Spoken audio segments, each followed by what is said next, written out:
told you to walk down front with that. It's seniority. I think that's yours, Robert. It's 6:30. Is it?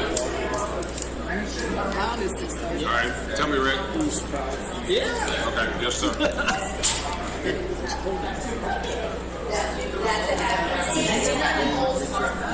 I know, because she's having a cheerleading one night. And then I knew they were the time to time, and I guess we thought it was on there. I'm glad it's not. if it was on there, this place would be really good. I know.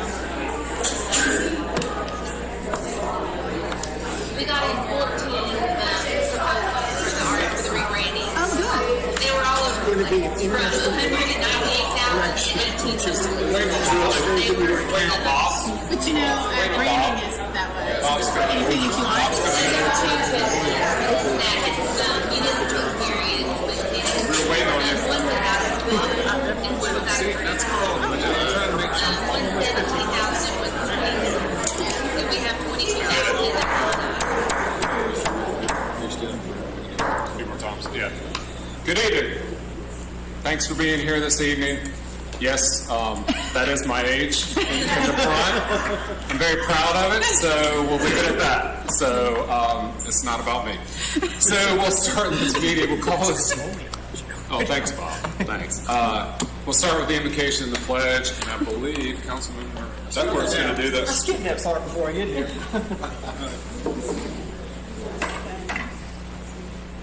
Dear Lord, we thank you for the opportunity to gather here today, and we just thank you for the freedoms to do so for those who have served and given also, and have that freedom for those who continue to serve to protect us and allow us those rights. Dear Lord, we thank you for this rain you've blessed us with. It's much needed and very welcome. And so thank you for providing for us. And Lord, just thank you for all these people that are here tonight throughout our community, those who continue to serve and provide their talents and opportunities to work together to create a better Clemson. We just ask that you guide us in all we do. In your son's name we pray. Amen. Pledge allegiance to the flag of the United States of America and to the republic for which it stands, one nation, under God, indivisible, with liberty and justice for all. Thank you, John. And I should have mentioned today is August 1st, 2022, so we'll put that on our video, so with that said. Next is our police officers swearing in oath, and I believe, Chief, you're going to lead us in that, so we're excited to have two new officers. I was going to say, it's getting to be a habit. I know, this is a great thing. Okay. Thank you, Mr. Mayor, council members. And introduce to you two of our newest officers who just completed their field training. First, I have William Augenfuss. He is come to us from the Pickens County Sheriff's Office. He's been in law enforcement, started his career with the South Carolina Department of Corrections in 2015, and within this went over to the Sheriff's Office in 2016, worked in the jail, and became certified as a Class 1 officer, and we stole him from the Sheriff's Office. So he is now with us. He's originally from Joanna in Lawrence County, and graduated from Clinton High School. Then we also have Philip Winchester. He also came to us from the Sheriff's Office. We stole him as well. He actually was going through the police academy, and one of our other officers, Officer Bowling, that you saw, was going through the same class and talked us up really good, and it convinced him to come over to us.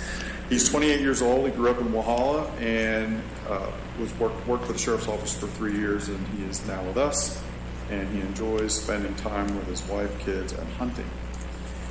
And I think his wife made him say one of those things. So, all right. So that's Officer Winchester and Augenfuss. So we'll first go through the oath, and then we'll do the code of ethics. So, gentlemen, raise your right hand.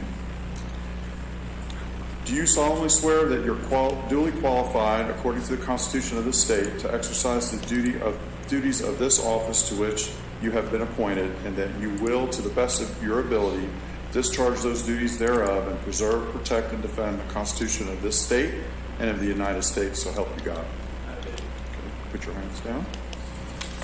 I'll now recite the code of ethics that you both will abide by.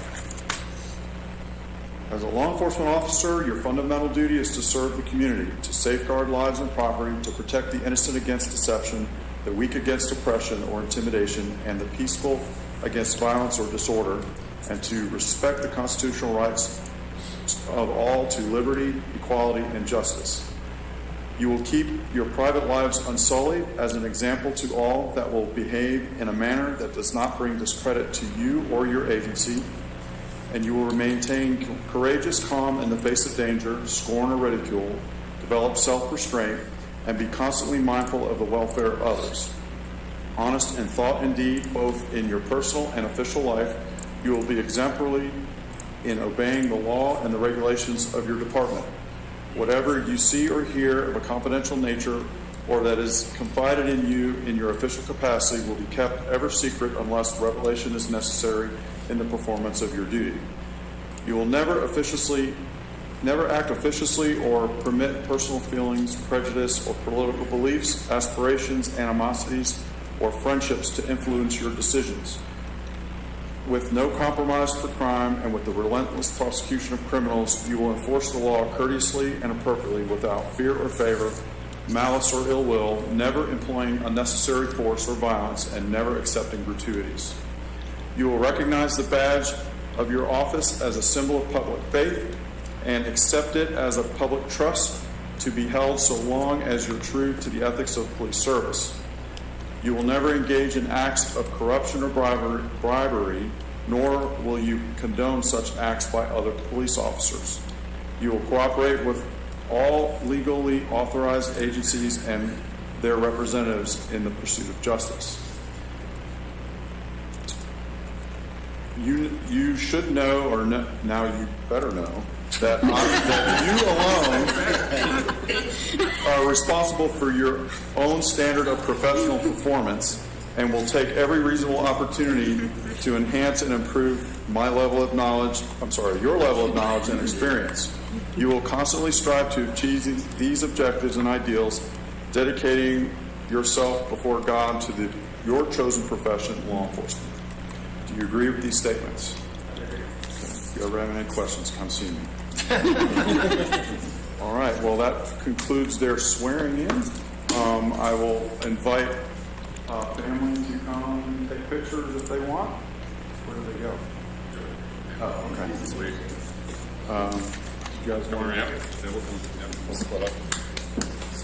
All right. Congratulations.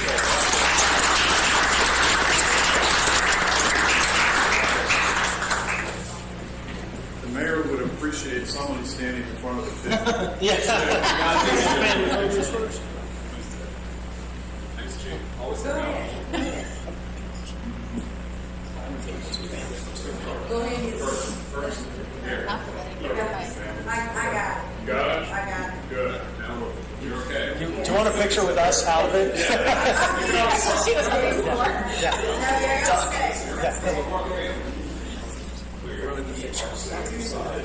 Now you're in. You can cross in the open. This camera. Okay. So there was our picture.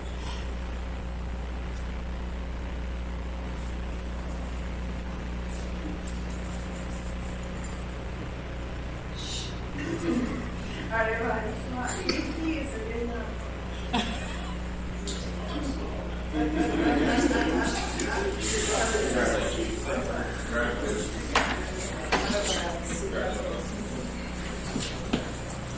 Missing a phone. Thank you, sir. Thank you.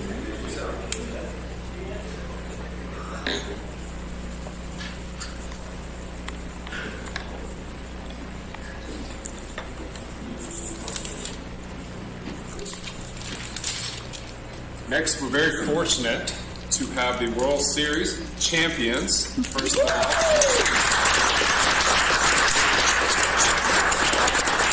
just so you know, we have the poster from last year too. I don't know if that's the plan, but we still have that from last year as well. So this is awesome. We're glad you're here. First, I'm going to read a proclamation. Then I'm going to coaches, players, there a player or two that would like to say anything? But I'm gonna first read it, and then y'all come on up. Does that sound good?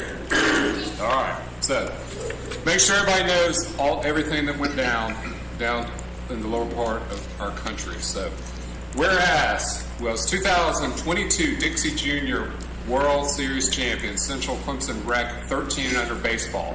Whereas recreational athletics play an important role in keeping youth active and developing a solid foundation in their respective sports and fostering a community with their teammates.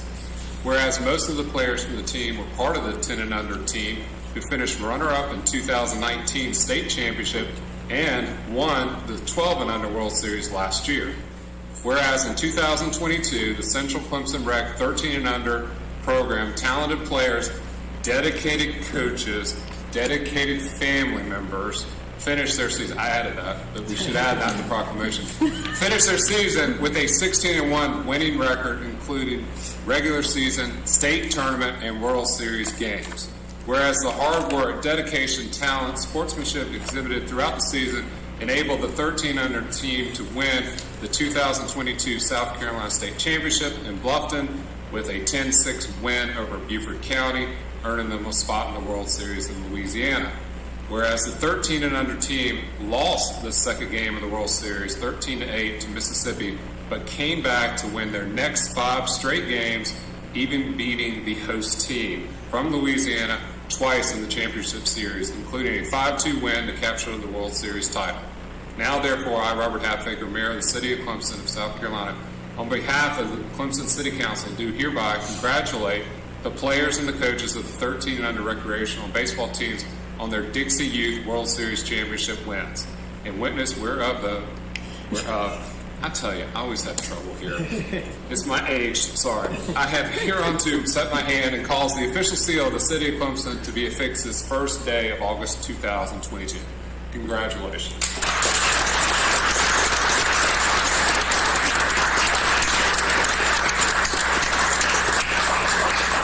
It doesn't have to be this formal, so whoever. Jay, do you want to coach us? Anybody? Come on. Jay will start us. Yes, sir. This is a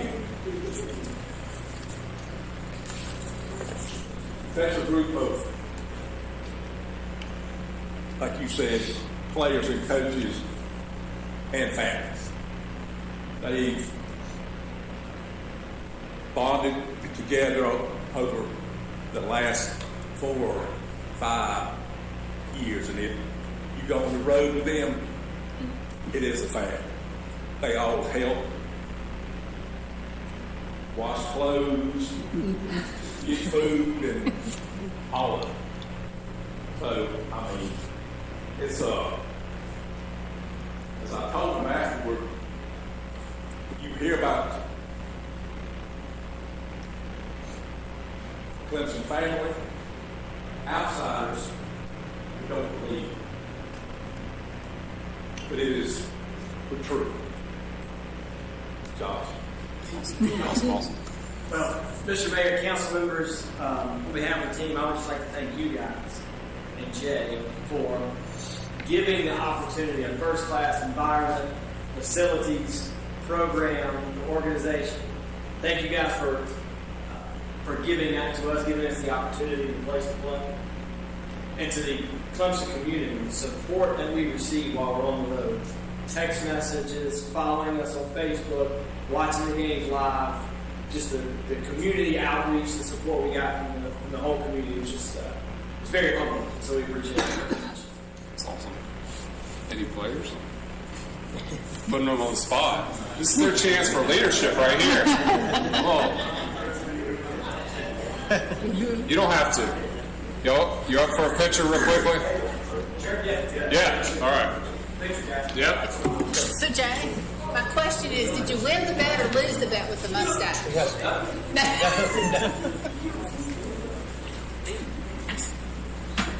What kind of expected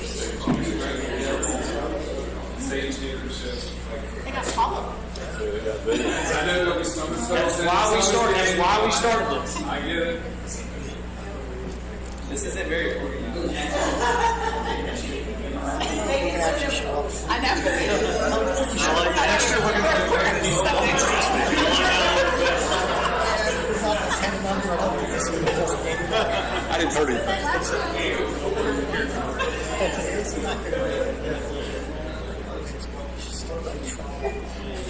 Hard boy.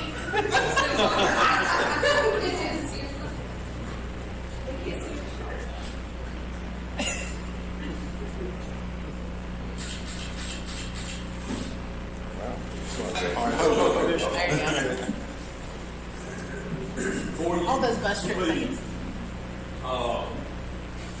We are hosting the DC World Series in Anderson. And everybody's some special guests over here.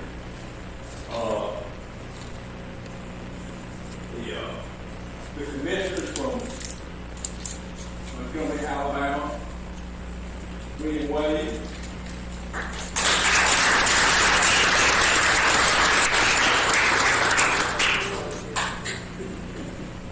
former commissioner from Marshall, Texas, Wes Skelton,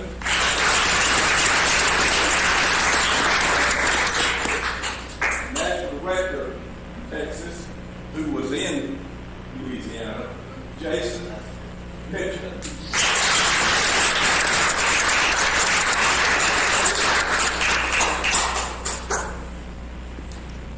They all got to see this team win last year, and it gave me a hard time for you.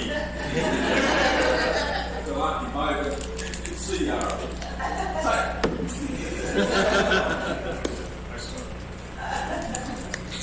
all right.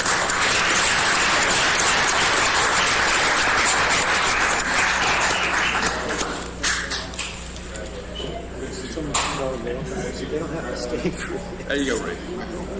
What do you do? This is the worst part of the experience. Go ahead. Thank you for being here.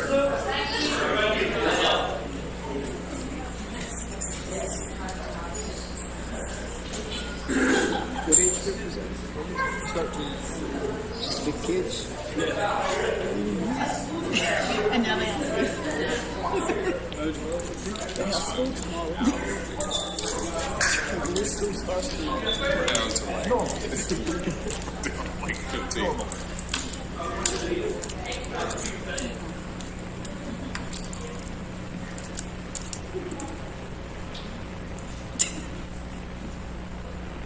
Cool. All right.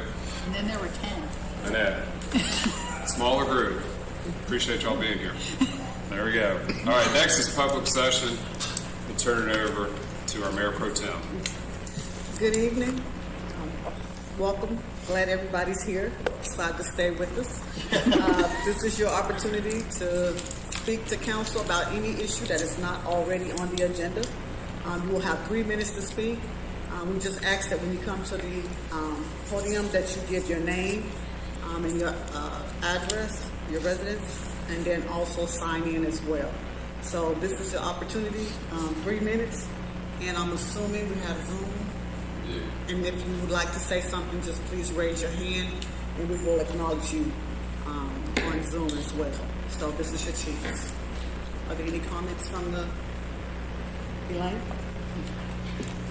I promise this time I'll talk about animals. The next time it's going to be about the dirt in our water on Wren Street. Right. They did flush it, though. Now they have a flush it. We need a pump. Anyway, Elaine Masseri, 204 Wren Street in Clemson. I want to start by saying I'm going to give some examples from some organizations here, and I'm not saying that we be this strict. I just want us to use them as just as a guide when you go forth on the animal ordinance to think about these serious issues. Rather than presenting a lot of personal opinions tonight and generalizations, I decided to do some research concerning the opinions of those agencies that deal with animal tethering on a daily basis. This is a quote from forallanimals.org. Over the last 50 years, 25% of dog bite-related fatalities were committed by chained dogs. a review of dog bite incidents reported to different South Carolina health departments revealed 8 of 16 severe attacks involved a tethered dog. A quote from them says, "For whatever reason, if a community is unable to prohibit tethering, the next best option is to put very clear conditions in it." I have also provided the council with a copy of the position taken by the Humane Society on this subject, and I will turn that in. Virtually all major animal welfare organizations oppose tethering. The USDA and the Animal and Plant Health Inspection Service published that they consider permanently tethering a dog as a means of primary enclosure is not a humane practice. The American Veterinary Society and Medical Association says confine your dog in a fenced yard or a dog run when not in the house. Never tether or chain your dog because this can contribute to aggressive behavior. I would like for you to consider a dog tethered unattended for 8+ hours on a short chain or rope. You know the food and water pans will not survive, not to mention the excrement. Who's going to be there to monitor the extreme weather? Who's going to change out the hot water and rancid food at 90+ degrees? Who is going to hammer out frozen water and food in -32 degrees for 8 hours plus? And what is the meaning of extreme weather? As often happens with children and dogs in hot cars, there's no barking and no crying to warn passers-by. The result is tragic. They can't communicate stress. We must put temperatures back into this ordinance so a neighbor or an officer has a guideline with which to respond. This doesn't mean that a husky owner will get cited if it's 32 degrees. I have complete faith in the attending officer to make a determination of each situation just as he does when deciding whether to hand out a warning instead of a ticket. As for issues of poverty, inability to house a dog inside, or cultural issues, these are human problems that need to be worked out within the community and are no concern to the animal or this ordinance or any other ordinance for that matter. We make the laws, we learn to adjust our personal lives in accordance to the law. Specifics are the key to this being an enforceable ordinance. Thank you. Thank you.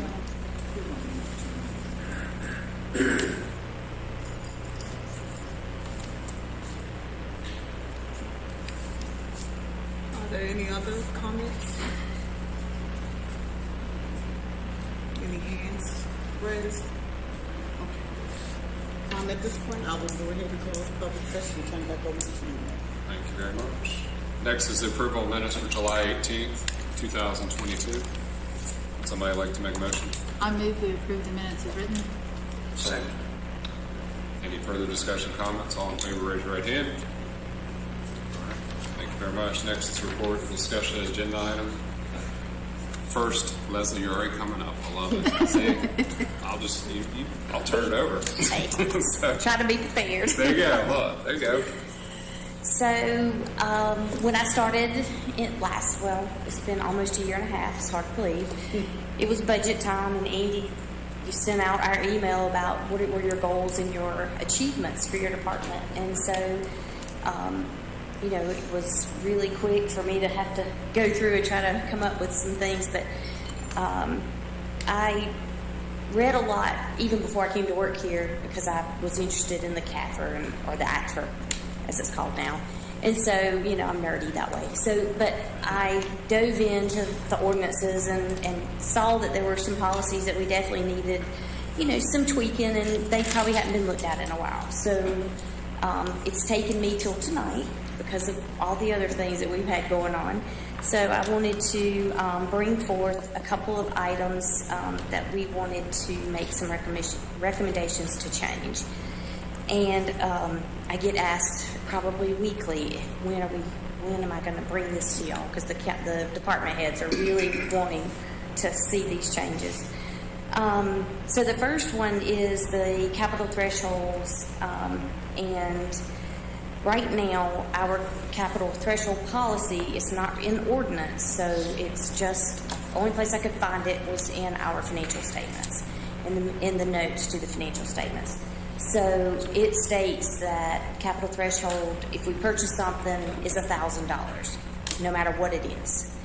And just my years of experience, I've seen other municipalities and counties and the state, they have different thresholds for some assets. So one of the recommendations is to not only just increase the general asset capital threshold, but to have a different one for infrastructure and buildings.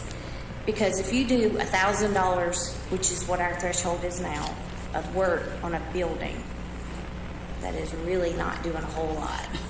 And so then you've got to depreciate that $1,000 over 40 years. So we are recommending to change that policy from the $1,000 to $25,000 for infrastructure and buildings, and $5,000 for all other assets. And so that is the first item. And then even and some of you guys have mentioned helping start revamping our purchasing policies.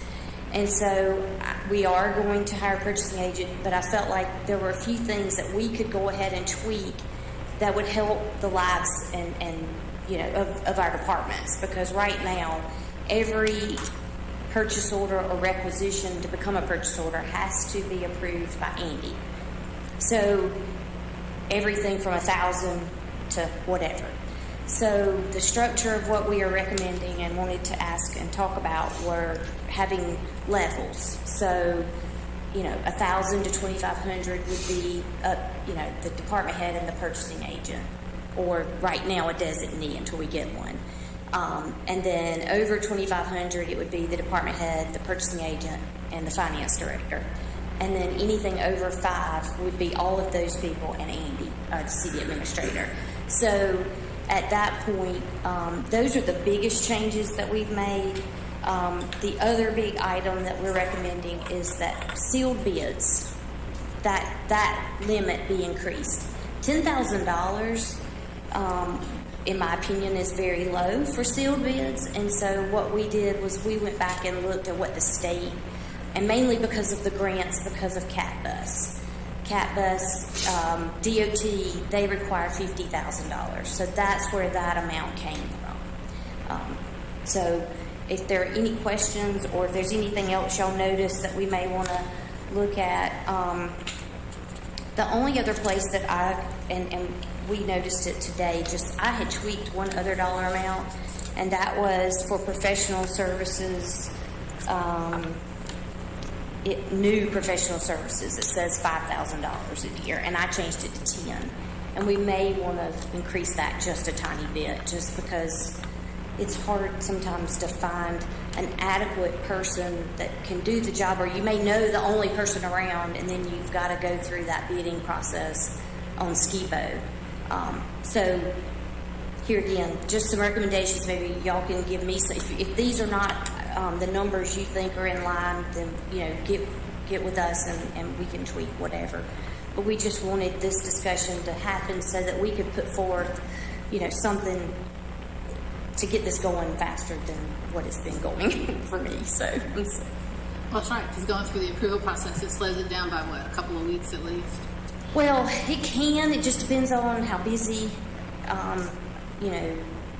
Andy is, if he's in town, And so there's a lot that's from 1,000 to 5,000 that we could push forward, and not have to worry. Because these are going to be things that we either know are in the budget or we just know about. And they've gone through their due diligence of making sure they have the appropriate documentation.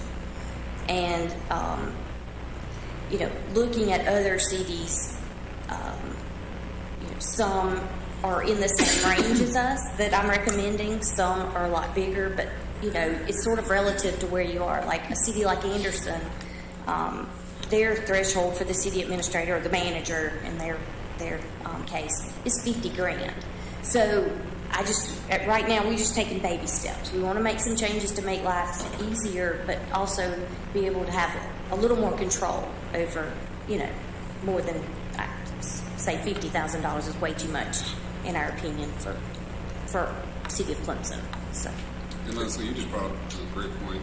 If Andy's out on vacation, you don't have a designee technically right now. Well, right now we do. We have Allison, or Allie. So but sometimes they're at a conference at the same time. Okay, so that's where you want to make sure we. But they're on top of it. If I email them, but sometimes if they sit there and I don't look at them every single day.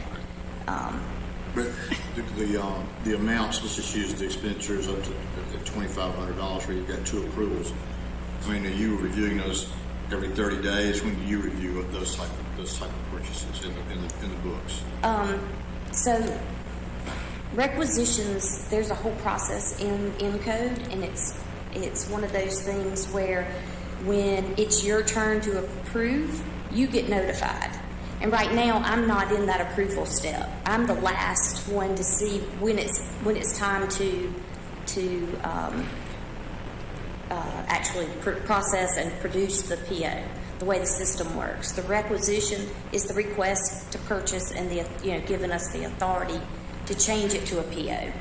And so the way right now it works, Shari, who's the assistant finance director, she is the one who reviews all requisitions. She makes sure they've done, and I promise you, she makes the third set of eyes. That's all I'm asking. Yes, sir. Yes, Okay, sir. So the process now is the department designee enters the requisition in the software. Once the department head has approved it, it sends an email to Shari, the assistant finance director, and then she reviews it. Sometimes she'll bring it to me and say, "This, I'm just want you to make sure of what's going on," and then she'll either reach out to them to fix it, or then she approves it, and then it goes to right now to city. But what's important is the third set of eyes. Absolutely, we have multiple sets of eyes. So just a couple of questions. And so these are linked. So with expenditures of $1,000 to $2,500, bids are not required, verbal quotes should be obtained. What documentation has to be provided for those verbal quotes? Can you just stop at any vendor and say, give me a verbal quote? Is there an actual format? And then the next question, these are related, where it says bids are not required for the order of $2,500, but written quotes should be obtained. How are those obtained? And third, this is all related, will this negatively impact our efforts to make sure minority businesses are included in the business we do? Right. So I left a lot of the wording of the verbal quotes that were originally in the ordinance. Most of everybody either will get something off the internet if they know the vendors that offer it, or they'll research and know.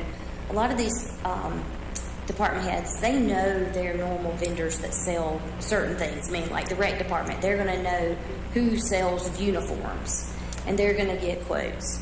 And most of the time, those are 99% of the time. I've not seen us do verbal quotes. It's all been in writing. So in our software, you scan the quotes into the system, and that moves with it as it goes through the approval process.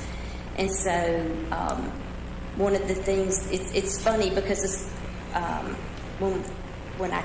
before I started and before y'all went on Encode, or Clemson went on Encode, it was a written piece of paper and it had a typed up thing. So what we did was, now we say, whatever you would have typed up on that requisition PO request form, now you enter all that into the software, and it's there. There's, so we see the scans of the quotes, and we see the details that they normally would have written up in their requisition request form. So, but I guess my concern would be though, then, and I don't know anything about this, so you can just educate me. But if the purchaser gets to decide where the bids come from, that doesn't seem to support our efforts to make sure minority businesses are given an opportunity. So if there's no announcement of bids, but rather I know two people I trust, they've been very good providers, and I always come back to them. That seems a pretty exclusionary purchase. Right, and I will say that, for instance, if you're looking at tires, let's talk about tires. That's an easy example.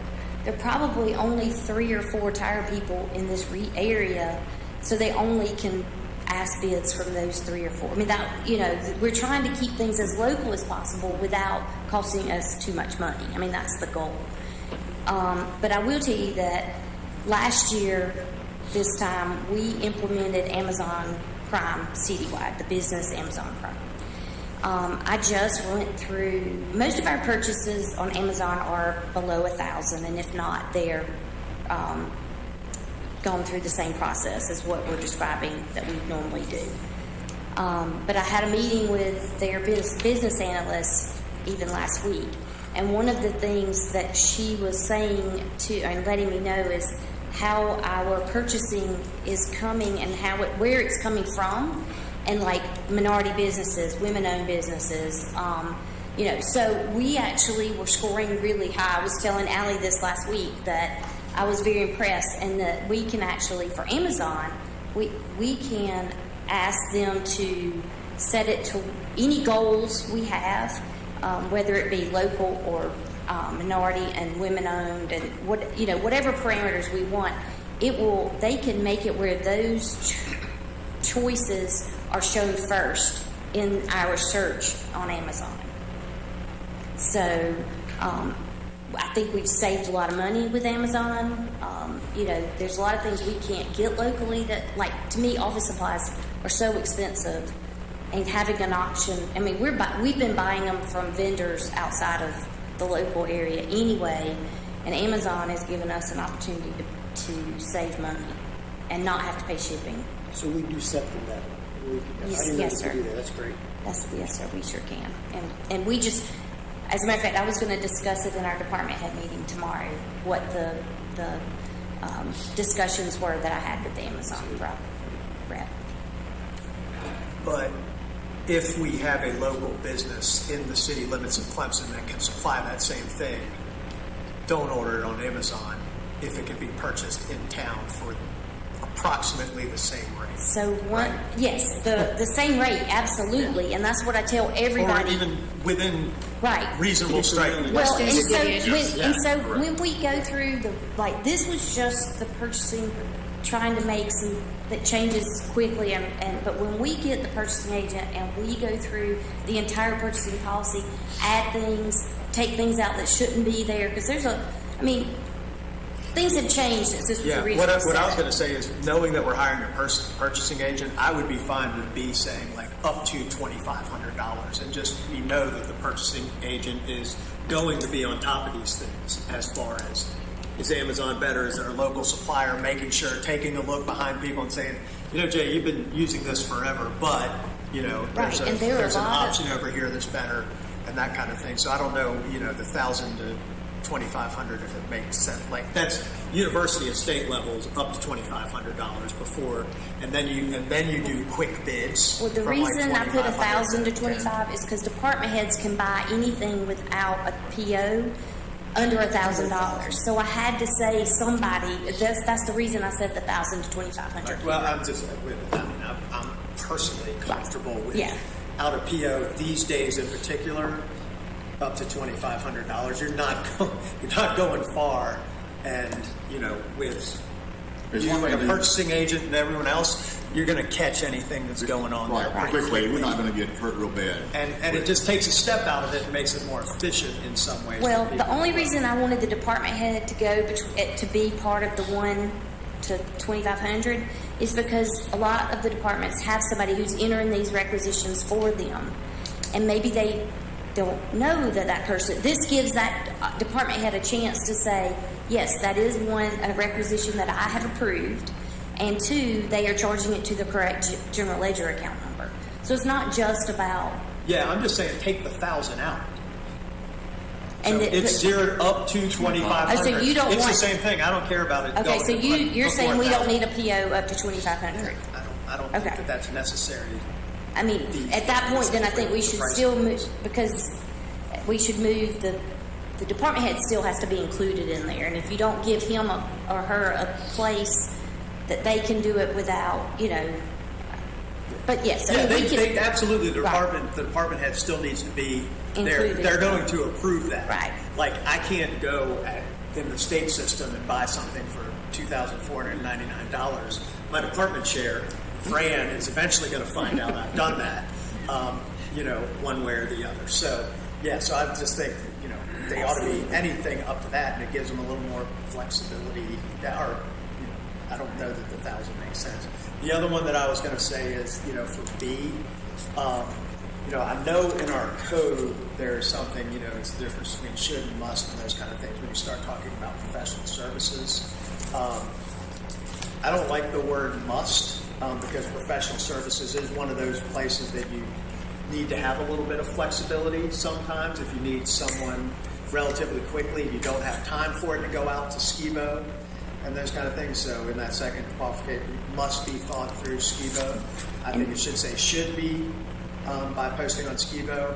And again, that rate, I think lots of places that I've seen they're somewhere between 15 and 20,000 before you're asking for a competitive bid situation now, because it's hard to get anybody, even when you need them quickly on the spot or one-time little things where I think that's a little more reasonable to maybe think about something a little bit higher there. Yeah, and that's why I mentioned it earlier. Is today it just came. Yeah. Us in discussion about something, and it's like, ooh, maybe that should be higher than the 10. Yeah, So I think 15 to even 20 is probably reasonable for that type of stuff. Just, But one of the things that I wanted to point out, when we do the final purchasing policy, when we have that expert here that can help us write that, a lot of purchasing policies say that if you can find it locally and even up to 5% higher, you include that verbiage. And so, we can do it as a group now, but putting it in writing, that would be when we really go through that fine tooth, comb and try to fix everything possible in the purchasing policy. That would be great. To Dr. McGuire's concern, some federal grants, they will have a DBE requirement. They will tell you that so much of the work done under this contract must be performed by someone on this list. And if you can't find it, they will tell you what percentage it is. You don't set your own goal. They'll say, we think 18% needs to be done. And if you get 14%, you have to demonstrate to them that you've made a good faith effort. And you have to document your steps of what you've done to try to get to your percentage. We could do a good faith effort for the purchasing, and it would just be looking at things like, okay, have I been to the DOT DBE list of approved vendors and sorted by city and gone through to see if there was anyone available? If the Chamber of Commerce has a minority-owned business section of their members, have I referenced that to see if it's available? Just something, just one extra little step in there just to keep it on people's mind. The only thing I was going to add to what Bob said, if you have a purchasing agent, this would be something that we would be able to make as one of those expectations to your point in terms of, I think what we're trying to do is just set what the amounts are, but then that purchasing agent, that would be one of the expectations, is that as they're looking for these different vendors, that is part of their orientation, that they would be searching out for expectation.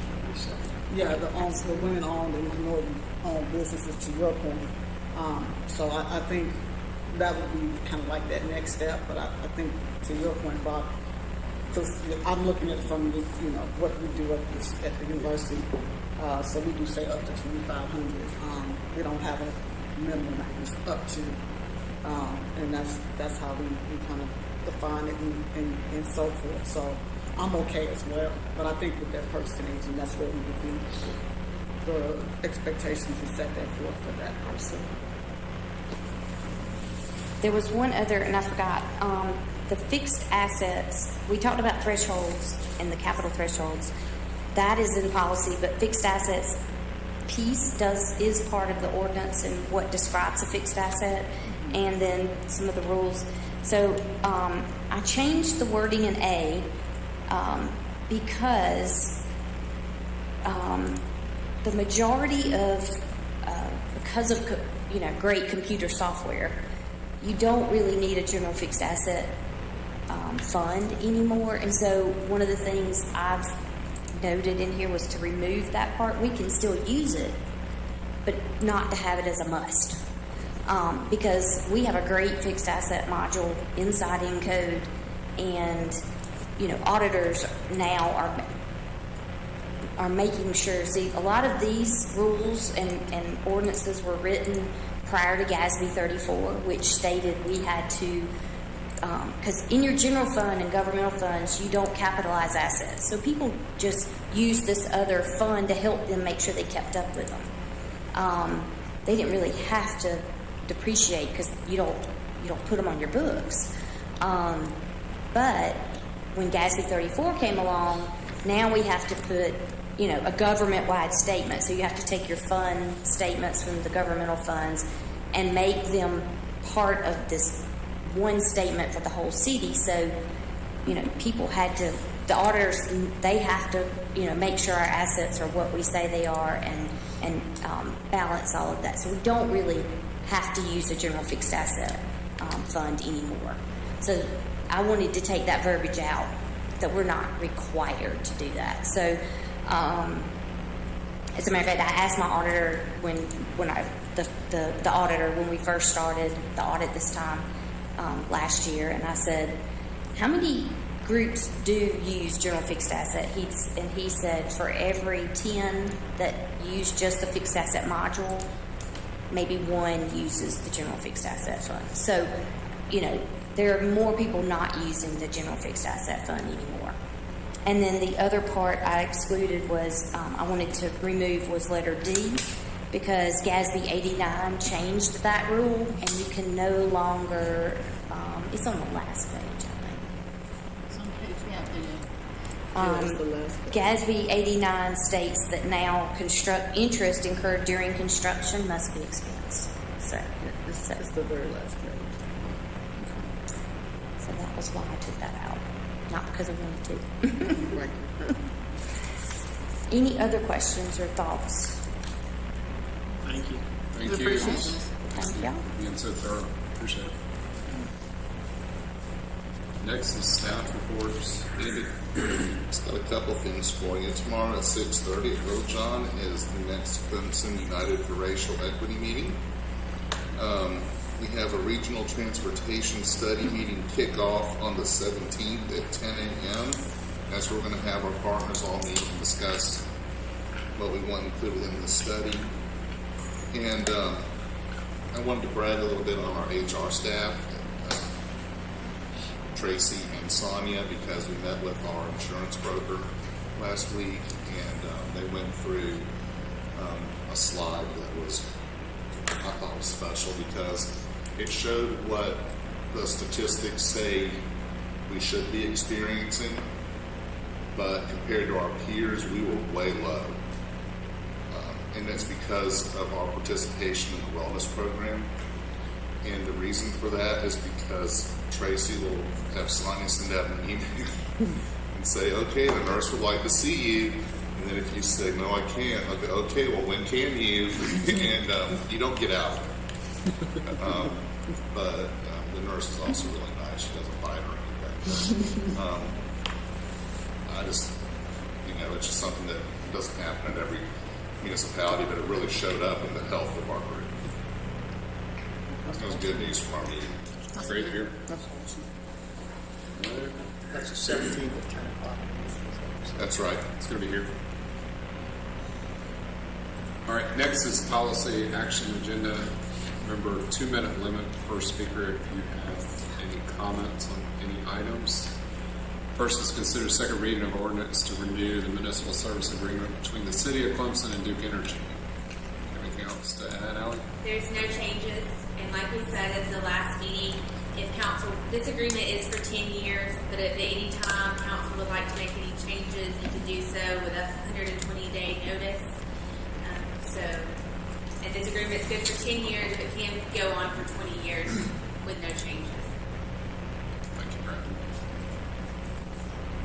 Anything else? Somebody like to make a motion? Make a motion we approve second reading of the municipal service agreement between the City of Clemson and Duke Energy as presented. Second. All right.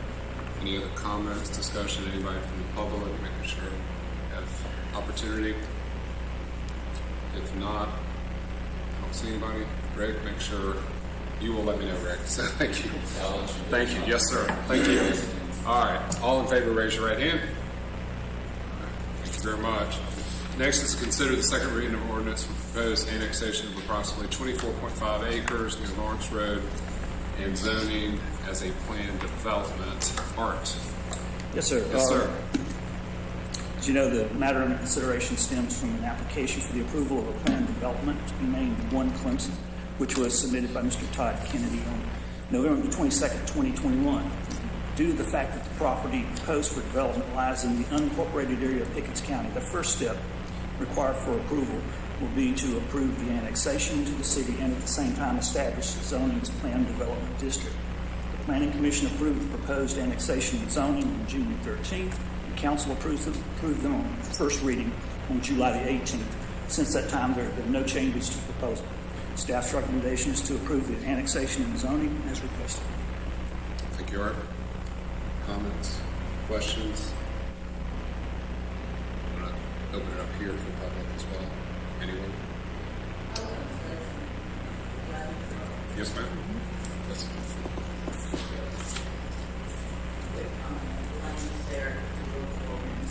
Yeah, I said I wasn't going to say anything. That was, I want to say this to the developers. That was family property on the Lawrence side, my dad's side. And I lived there for a very long time and with a lot of his family. And I just want to say, when I went to the meeting to see their plan, I was very pleased at what they had to do there, that it's just not going to be another horrible student housing complex, that it's going to be mixed. And I have to commend them for what they're doing, because it pleases me and it will please a lot of people in my family when I've told them about what's going to happen there. And I hope they get it back, because it's going to be a lovely project. And I wish that other developers that come here would do the procedures that they've done as far as engaging the community when they plan a project. Thank you. Any further comments? If not, would somebody like to make a motion?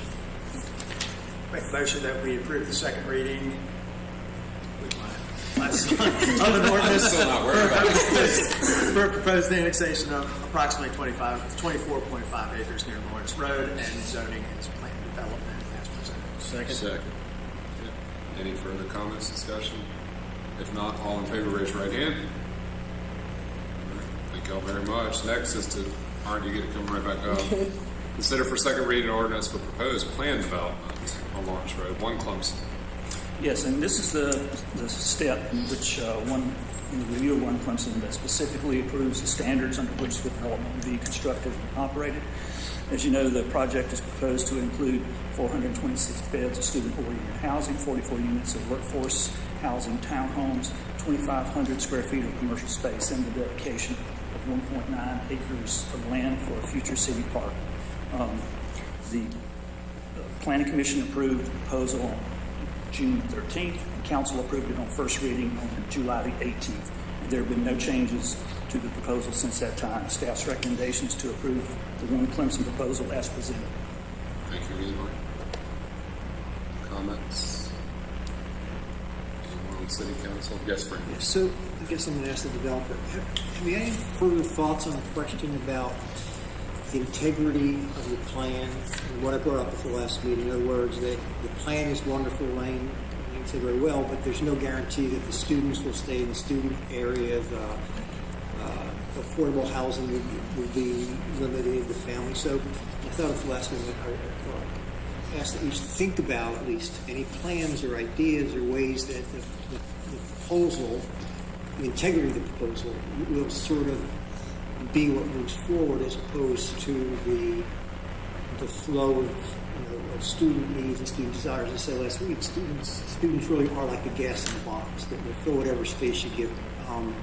And so my concern, just as I said last week, is that the plan is great.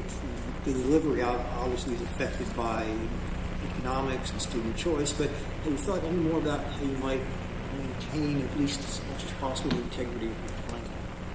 I think the discussion that we had last time we were here was about the potential for the townhouse to do those by the unit themselves as opposed to running it.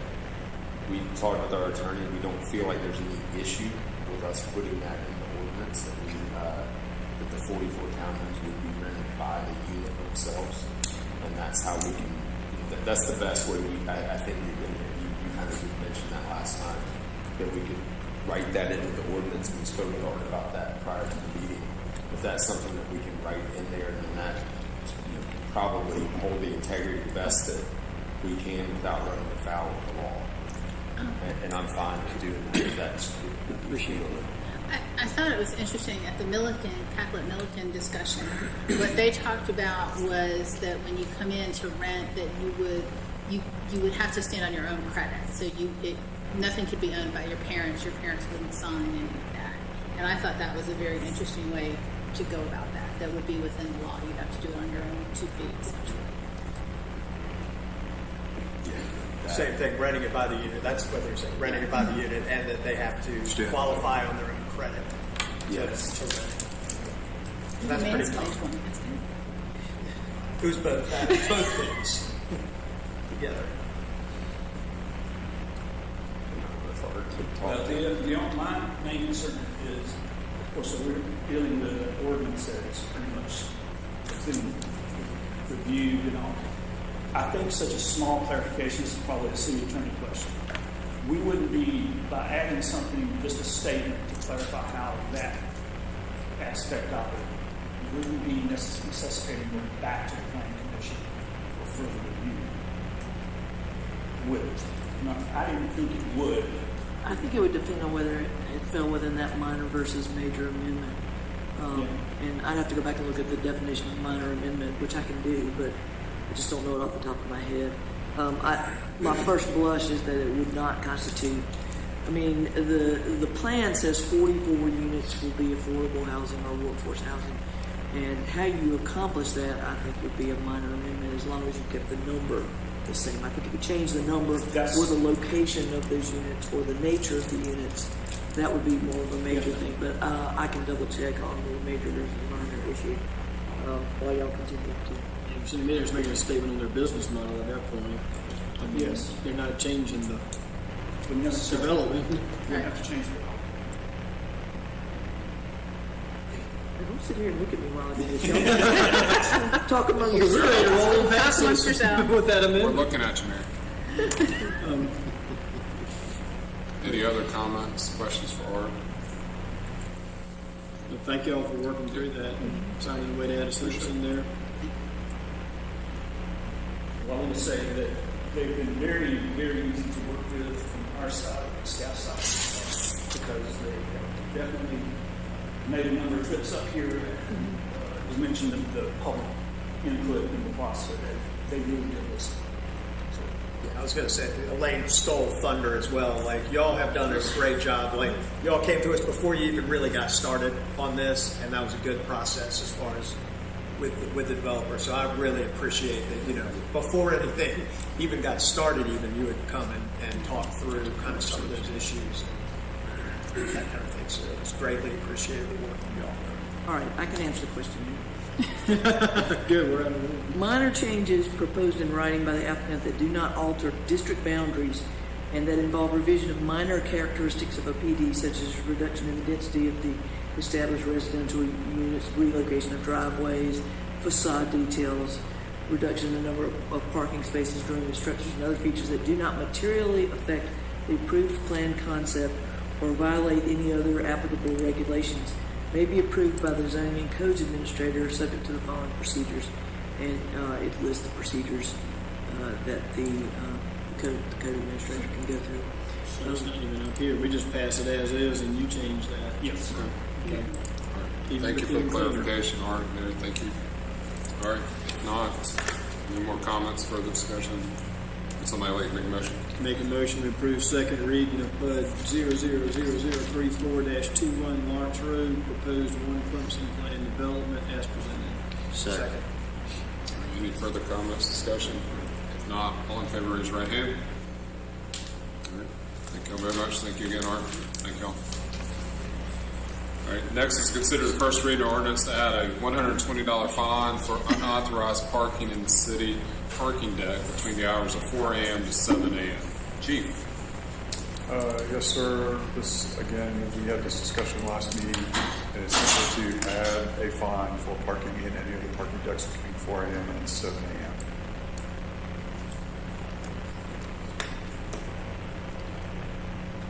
Any comments, questions from Chief?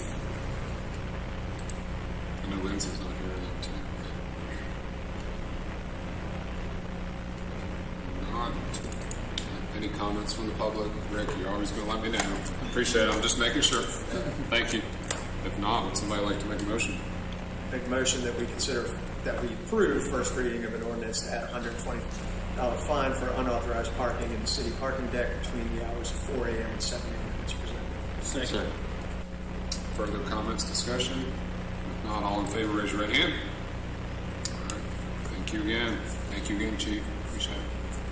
Consider the first reading ordinance to repeal Article 3, Division 3, Chapter 2, Section 2. You know, I'm just going to keep going with this. Yeah. 7 through Section 271, Administration, amend Article 1, Chapter 14, Section 14.2 through 14 as Parks and Rec of the city's code of ordinance. Allison. Thank you. This goes back to a conversation that we had at a meeting earlier in the year about our organizational structure and moving CAM and the Art Center under the recreation umbrella. So what you have before you is repealing the Arts and Culture Commission and then amendments to the Parks and Rec Advisory Committee. We wrote it as the committee shall consist of 10 members instead of 7. One of the 10 will serve as an advocate for the Clemson Area African American Museum, and 2 of the 10 members will serve as an advocate for the arts. One suggestion that I might have is that is an even number.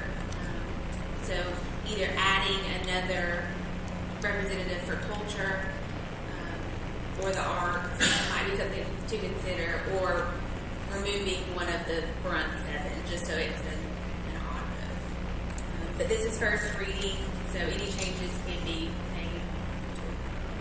Question. With the 2 members, like I guess I thought if you added 2 members, one of them would like maybe be like right now in the prior existence of the board, there was designated arts and resident. I almost would view 2 people coming from art, kind of a designated art person, whether that be music, painting, art, whatever that may be, but kind of a designated expertise seat like we have in some other boards, and then a community rep. Because to me, that's the difference between having 2 from arts and 1 from CAM. So the art representative could be a non-resident, just someone specializing in the arts. And that would be my. They need to have some sort of tie to the area. It would be nice to get a resident. But we get to approve it. But we get to approve it. Yeah, we'll put in there. But because I wouldn't want to get hung up over that. Yes, that is correct. But someone who works actively in the field. The question I had is that I don't know where and when or why, but I'd like to see us change the name of this committee. I don't want arts or the museum or culture to be a subset of this committee.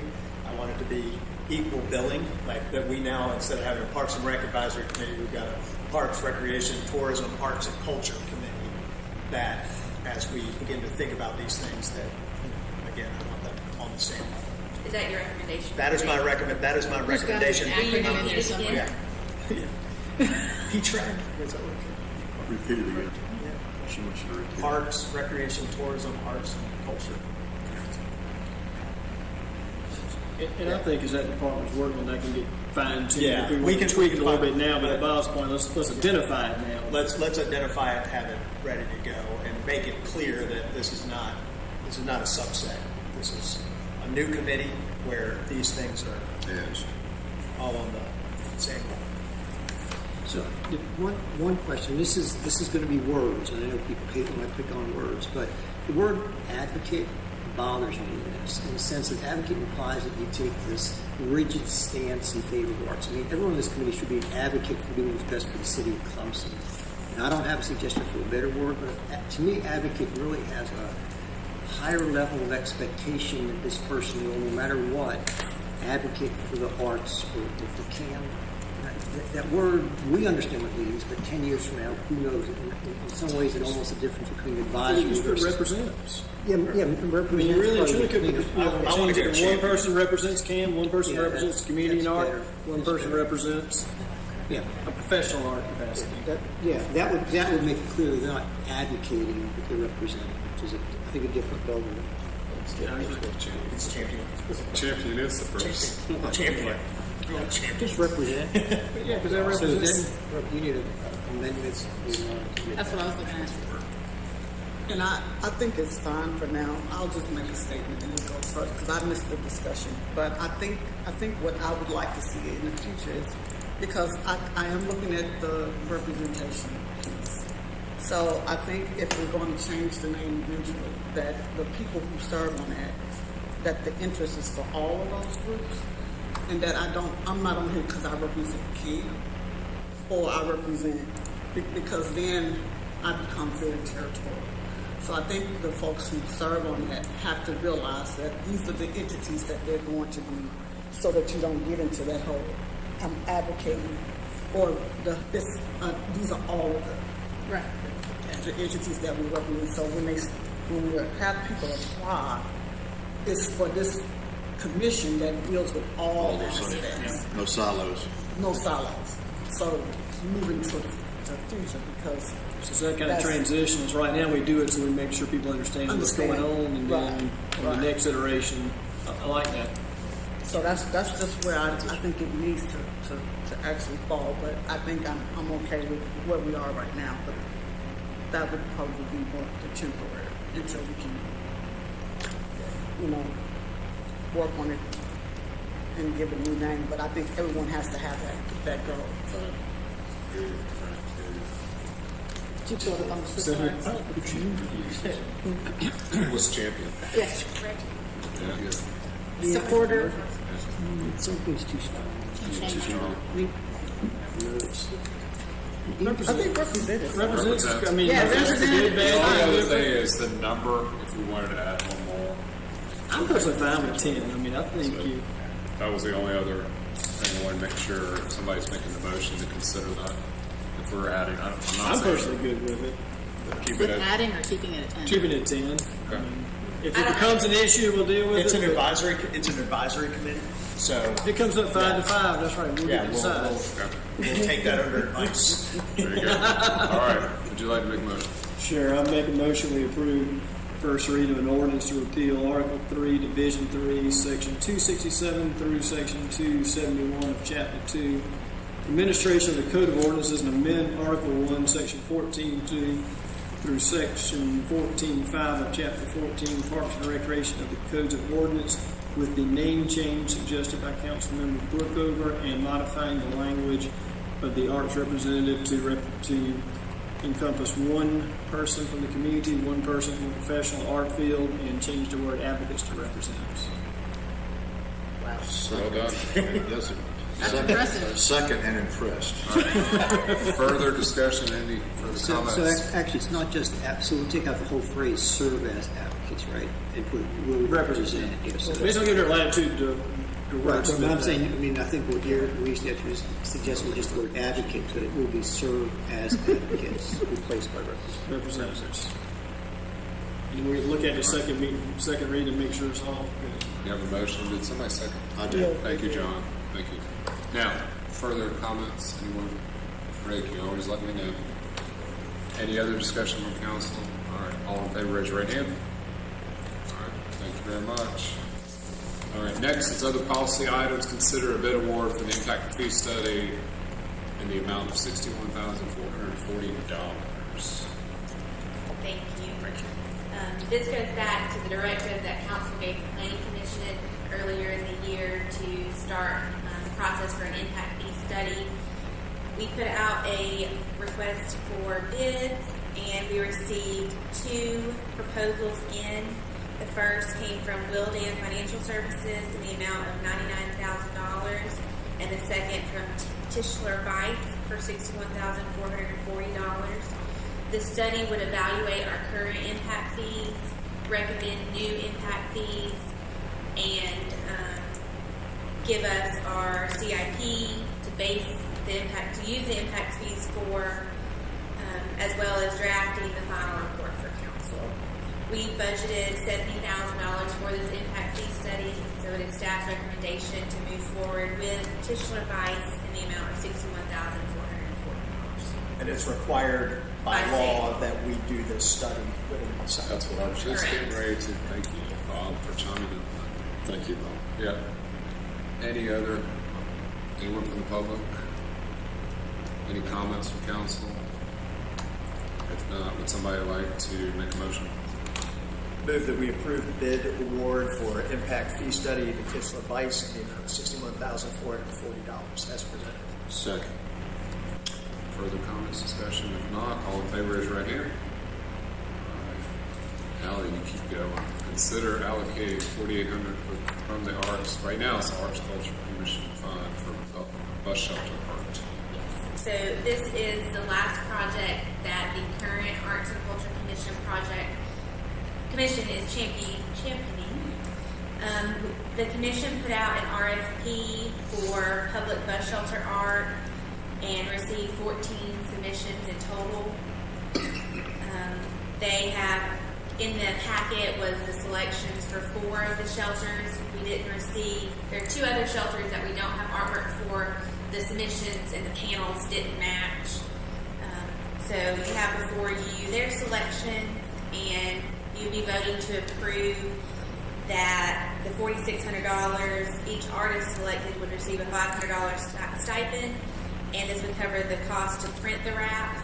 And if you have any technical questions, Joan is here to answer.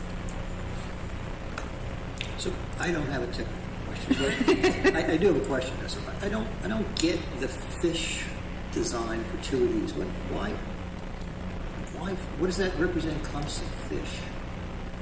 I do not. Lakefront community. The legs. Lakefront. The legs.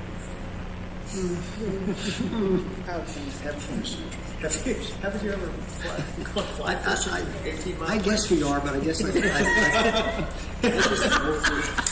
fish. I just chalked it up for me as I'm not an artist, so I didn't understand. I'm not an artist either. I'm not an art interpretivist. But particularly as we're sort of going about, thinking about our branding and we're actually looking into that now, I just wasn't sure that those fit what we'd end up doing in terms of a cohesive, maybe Joan can answer that because she's an artist, but in terms of a cohesive message that we want to send with everything, maybe the bus wrap should show whatever we want that message to be. And I didn't get this. I mean, they're great, but I just didn't see that. I mean, was there a competition or something, or they just... So how they did their selection process, they received the submissions, and the commission invited a representative from CatBus and a representative from the Art Center to come in and do a unanimous vote. So we had all the submissions. They put stars beside the ones that they liked. The commission chair, vice chair met and tallied the art that got the most votes and made their recommendations. And that's where we are at. What's the lifespan of big spade with something like this? 4 years. And I guess we're going to, as we work through the rebranding stuff, at this amount of money right here, it does let us get some art out there, get some things moving, and we have the opportunity at a relatively low budget impact into the life cycle of it. If we did it in 18 months, you're halfway through the life cycle of this artwork. So I understand about the fish, or don't understand, whatever the right way is, but I was comfortable moving forward with this as is. So Joe, that one that's right for the facades already was put in, how long ago was it? It was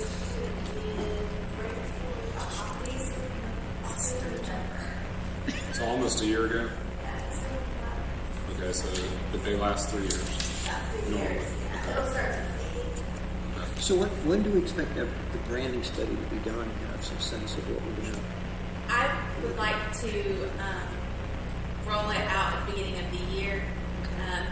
The proposals that we received are on the 5 to 6 month time frame, some shorter, some longer. We'll hope to bring the council a recommendation at the next meeting to move forward with a consultant. So I would hope to have it finished by the first of the year. I would, this is what we chose, but especially that last one, it's like, how's that welcome? Unless you're a fish. This is going to be on College Avenue too, so this is going to be in a very good location. So, but you know, I didn't see all the commission things that were submitted. So, that. Yeah. I mean, these are the ones that the art commission selected. That is correct. How many submissions were there? There was 14 in total. And the commission voted 2-0 because the chair and vice chair had to abstain from voting due to conflict of interest. I would go back to the fact that it's going to be 20. If 2 of them are good and 2 of them aren't, it's $2,300, and we can change them after a year. That is less than what we're talking about for our requisition program and stuff. Not only that, but art is subjective. And if it makes people talk about it, then that's a good thing. Now, I'd like to say I don't disagree, because I will talk about that. Yeah. Other comments? Greg, I don't, anybody? Colin? Okay. Any other comments? Would somebody like to make a motion? Well, No, I have one other comment, but anyway. Well, can we swap bus shelter 2 for the last one? Location wise. So it all comes down to the panel. Okay, all right. Don't worry about it. Don't worry about it. I move that we approve allocating $4,800 from the Arts and Culture Commission Fund for bus shelter art. Second. Okay, any further comments, discussion, anyone? All right, all in favor, raise your right hand. All right, thank you again, Councilman. You got one last item. I know it says Nathan, so update our bike waves plan. Yes. So what this is, council approved late last year a master bikeways plan for the city. This update will include the annexation that was approved earlier tonight. This will go to ensure that when they develop, they must adhere to our bikeways. Oh, good idea. Further discussion, comments from anyone? Questions? If not, would somebody like to make a motion? Make a motion, we approve the updated bikeway plan to reflect the additional area that's been annexed into the city as presented. Second. Any further comments? If not, all in favor, raise your right hand. Nathan didn't even have to be here for that. Next item is mayor council reports, comments, new business. Two quick things. I think I'm pretty sure that the easement for the Green Crescent Trail with the church is being signed, and that should be able to move forward. There were some bigger issues there with Methodism as a whole that you had to go get approval for that worked out. So that should be coming soon. And the other thing, I've gotten a couple of calls from people, and this is something that I think we may need to consider when I don't know there's going to be a whole lot more of these, but the Clemson Cottages project on Hunter Avenue, our code does say, and they're living up to the code, you work from 7 in the morning until 8 at night. And I've heard from several people there that, it is constant beeping and noise from 7 in the morning until 8 at night. You go home in the afternoon and it's, constant noise. So if we can think about that where major development like that is happening, where it's not smaller one-off stuff like we've typically seen, that we may want to consider something for quality of life on some of those things, like bring the time back in the evening, or if there's anything we can do over there. Because we're going to have a few more of those, not many, but we may have those that we need. You want like adult swim time? Adult swim time, yeah. Okay. If you're literally in someone's front yard, backyard with big multi-acre projects going on with heavy equipment for 13 hours a day, I would be. We might want to bring that down a bit. Is that ordinance or that piece with the noise under a broader one? Because you've also got there's been some comments about the noise ordinance as far as like power equipment, lawnmowers, et cetera, which really, truthfully, that's longer than what he's talking about, because that goes basically from 7 a.m. to 10:30 p.m. at night. You can operate your lawnmower or your blower or whatever the case. So are they under the same? It's in the same ordinance. And I'm just going on memory. The one about the personal mowing and stuff. I remember council talking about people that work in workshops, like have saws and stuff in your garage to make wood or furniture or something like that. They talked about that, and they also talked about heat, that you typically mow during the time of the year that it's really, really hot, and they wanted people I know, be a good point. not to be dropping dead about. Early was better. Well, I didn't realize it was 10:30 until recently. I mean, that's definitely something you could adjust, but those are just the two discussions I remember council having, was people that work, hobbies and stuff at home. But heavy construction equipment falls under a separate. It's under construction noise. The chief is telling you. Yeah. No. It's in the same ordinance. Okay. But there's It's a just different separate section. There's just different sections in the noise ordinance that addresses the different types of noises. And he is correct. During the summer months, we get more complaints about lawn care because of the longer daylight throughout the day. It gets 8, 9 o'clock at night, and there's people doing lawns that late, and you have families, kids go to bed early, 8, 9 o'clock, and they can't sleep, so on and so forth. So that has come up recently. But if we wanted to change it for just heavy equipment, can you define heavy construction equipment? Could you make it for any project that qualifies for wiring and site management? Yeah, you could do it that way. Do construction hours. Yeah, we would have to amend the ordinance to allow for it, but it would be. You could do just a specific section without just. I'm surprised that hasn't come up with our friends out of the dockside. That one thing.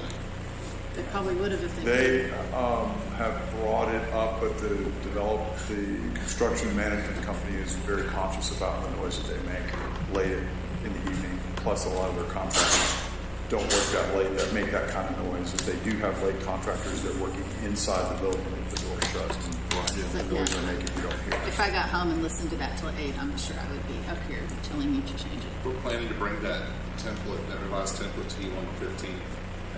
You can put something like that in there. And the only other thing I want to mention is, again, a second shout out to Clemson Utilities. They came to Grand Street and they installed a flush valve. What came out of those valves and out of people's homes and their faucets was essentially red clay in liquid form. So thank you to them. They made the end of my neighborhood very happy.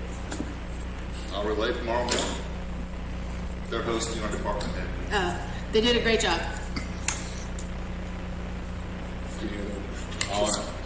Just two quick things. So we talked about reinstituting the conversation with council in August or September. So maybe September. But if you have any feedback whether we should do it or not, what format it should take, just to be thinking about that. And the second is that we had agreed at one of our meetings that that a council member was going to be essentially assigned to any new project, one for each of it. So I don't know when that's supposed to happen in the process, but maybe the Clemson one we approved tonight, if it's the time to do it now, would be the time to identify the council member, whoever is going to help with the site management plans or be liaison. And these fellows are really willing. But anyway, whatever that process it is, maybe that this would be the time to initiate it since we approved it tonight. I don't know, Andy, if you want to ask We're going to give volunteers. you a list of projects, Okay. 2015, and just let y'all Okay. pick which one. So it'll be existing projects plus this new one. We can get it in advance, so we don't have to spend 40 minutes during the meeting picking. No, we can send it out to you a week in advance. You can kind of, Does that have to be put in the meeting? I mean, just thinking time efficiency. no, we can send something out. Okay. Who wants dockside? You can jump on it first. Or, Yes, we're gonna do. Yeah, let's not do it. We can have a sign up sheet. yeah. But anyway, just so we start that process.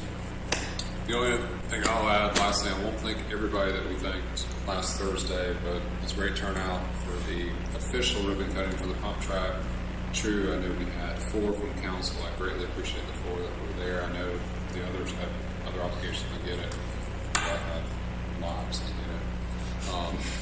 it. With that said, it was a great turnout, great collaborative effort. We had a lot of individuals that were part of a lot of businesses that did a lot of in-kind services. We had state agencies involved. We had Duke, now maybe specific, but just a lot of people coming together for a very great event. But it's really what the end result was. It's already been in place for 3 or 4 months. So I will give the real big shout out to Lindsay for organizing the event last Thursday. So thank you very much. And then I know Allie and Andy and Leslie. I'm going to miss people. I'm sorry. We're volunteering at the event, so we appreciate that as well. Tony, absolutely. Tony throughout the whole process, and watering that grass. There was a lot of volunteer work. But with that said, it was a great event, and let's continue that momentum. Quality for a lot of families that are here. So, if no other comments, reports. First, we're looking at going into executive session to discuss a possible property purchase, section 30-470, discussion of negotiations incident to proposed contractual and working arrangements and proposed sale or purchase of property. Somebody like to make a motion? So moved. Second. Any further comments, discussion? If not, all in favor, raise your right hand. All right.